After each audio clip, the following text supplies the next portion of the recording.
AFTV, Arsenal 3, Crystal Palace 2. We are through to the semi-finals of the Carabao Cup. I've got Turkish with me. Turkish, happy with that one?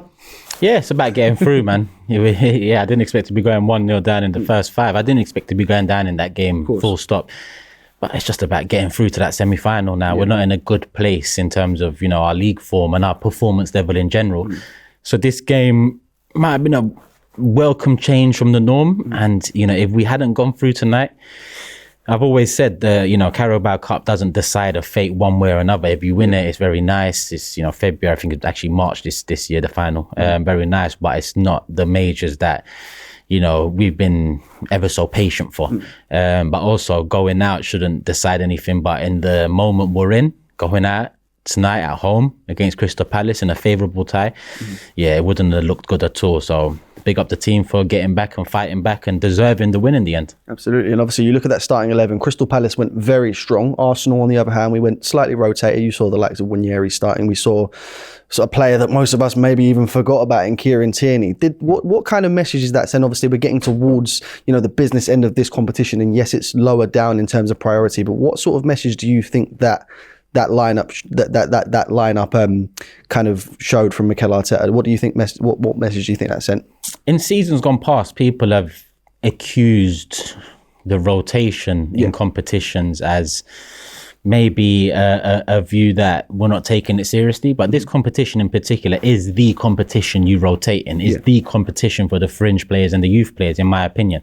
You really think of winning it once you're in those semis in the new calendar year. So I think the approach is more than correct, in my opinion, regardless of form in the league and the importance of this game picking up due to, our hopes in the Premier League really depending on other teams' form for the rest of the season. So it was a massive game for us. And I just think the lineup needed rotation. There's a lot of players that need to step up and prove themselves and give the manager something to think about, give the manager something to work with, in certain positions. And when we talk about one particular position and player we're going to definitely get into off the back of today, I think he done exactly what you need a player like him to do in a competition like this when given the chance. Who's that? Jesus. I think we've had a problem all season up front in the number 9 position and all season in the left wing position.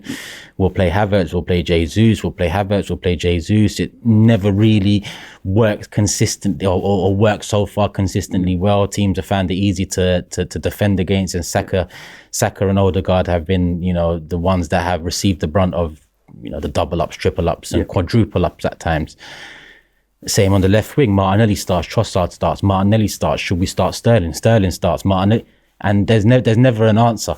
I'm not saying the question up front has been answered today, but it's a performance in a position that we've seen very few performances in this season at that level. A striker needs to bag, first and foremost. I don't care about anything else, how he turns a defender in Jesus or how he wins aerial duels in Havertz. You need to be bagging the chances you get.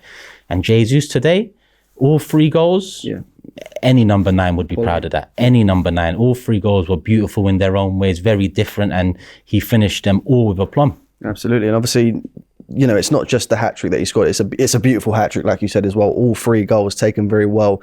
Do you think that's perhaps the positive step in the right direction for Gabriel Jesus that we need? Obviously, we think he's a player, that plays on confidence, and he looks like he's been lacking that confidence for a little while. Do you think this is potentially the start of Gabriel Jesus getting back to his old form, the Gabriel Jesus that we saw at Man City, the Gabriel Jesus that we saw at the start of his time at Arsenal? Or perhaps you maybe just think this is, maybe a one-time thing? He isn't the same Jesus. And when you have an ACL and you look at the Jesus before that ACL and how heavily he relied on his knees, those twists and turns, they're heavy on the knees. So once you have an ACL like that, it's not just overcoming it physically, it's overcoming it mentally. And I think he's no young buck anymore, so it's always going to have an effect for the rest of his career. It's about how he molds himself to be a better player in the current situation he's in with the current, drawbacks, setbacks he has. And many time over the last 12 months, 18 months since he's been back, one of the big doubts about him is in front of goal. And today, his first goal, he could have gone down. You know, he could have actually gone down. Chalobah's dived in. All he has to do is leave his leg in there, win a penalty for the side. Maybe someone else steps up and he shies away. He stayed on his feet, credit to him, and then he finished it beautifully, a little dink. And then the second one, listen, it's offside. If VAR was involved, this game could have been different, but it wasn't. And he takes a look up, doesn't need to take a touch. Saka's ball is beautiful, and he just finishes it bottom corner. And the third one, he needs to take a few touches. He's through on goal from the halfway line. Composed, calm, you know, every touch was in front of him, perfect. He looks up at the keeper, gives him the eyes, it looks like he's going near post, and buries it again into the far corner. And, you know, more of that, because I praised Havertz for his finish against Southampton, you know, because that's a striker's finish. Strikers' finishes have been few and far between from our front, you know, from our number 9s over the last few years. We've saw 3 of them today, 3 great finishes from a listen, you expect the striker to be finishing in those positions, but how many did we expect to be finishing in that first half the other day when we was, you know, was it Monaco? I mean, we didn't. He was one of the main culprits for that as well. Yeah, and we didn't. So it's nice to see. Is it what he needed? Maybe, potentially. I mean, I still think the end of the season, you know, we're going to have to, you know, make a decision in that position. And the decision at this moment in time seems to be Jesus will be the one to make way for a new striker to come in. But he's got, 6 months in front of him now? 6 months in front of him where, listen, 6 months ago, I said Thomas Partey probably needs to be sold in the summer because we can't rely on him. 6 months later, I'm saying he's our best midfielder. Why the hell is he playing right back all the time? So 6 months can change a lot. Be available, be ready, be efficient, be key. And then it might be maybe by the end of the season, we're saying maybe it's Havertz that needs to be replaced. Absolutely. Because we're in a position in that place and left wing where there's still a lot of proving to do. And off the back of this hat-trick, you start Jesus on the weekend. Absolutely, yeah, fair enough. And obviously, just on the topic of, you know, individual performances, to bring it back a little bit, we was talking about a lot of players that potentially we could be seeing leave the club in, you know, January in the summer transfer window.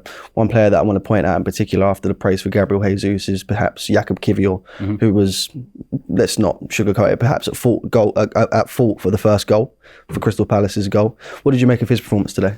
Both, I'd say. He's got some part to play in Eddie's goal as well. I think the first one, embarrassing, you know. Yeah.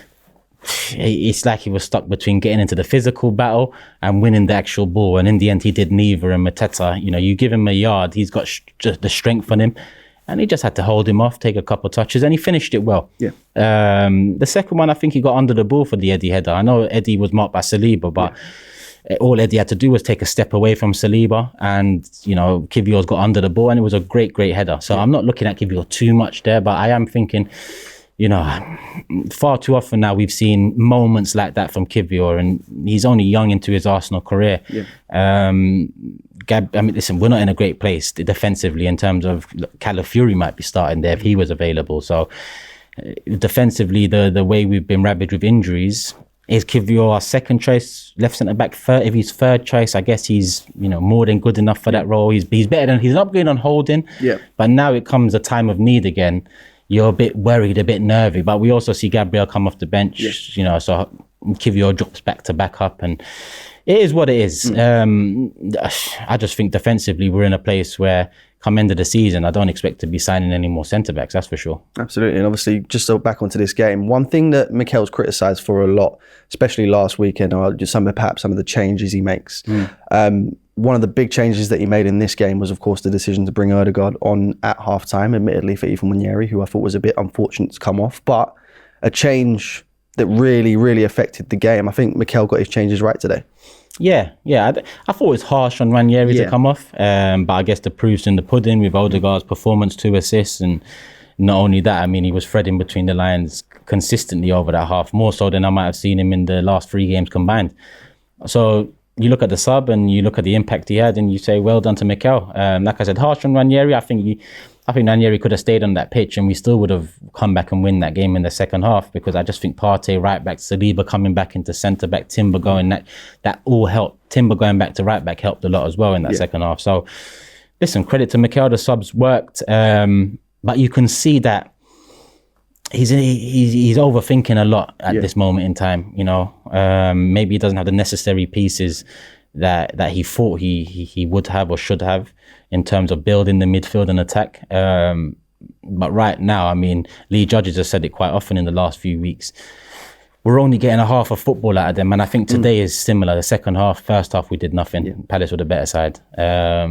So yeah, that's something that needs to be worked on. He's struggling to find the balance across the 90 minutes. But listen, we're into a semi-final now. First leg early Jan, second leg early February, final potentially in March. We park that to the side now, and we do the same to them this Saturday, because you know the Premier League is the one I look at anyway. It's the one that I feel like we've dropped too many points in. But at the same time, you look at Liverpool, you look at some of the contract situations their players are going through, how that same situation has had impacts on our seasons before, and you can hope and pray for the best. But it's inexcusable to be dropping any more points to teams we shouldn't be dropping points again anymore. So win on Saturday now. Absolutely. Thank you, Turkish. Nice one.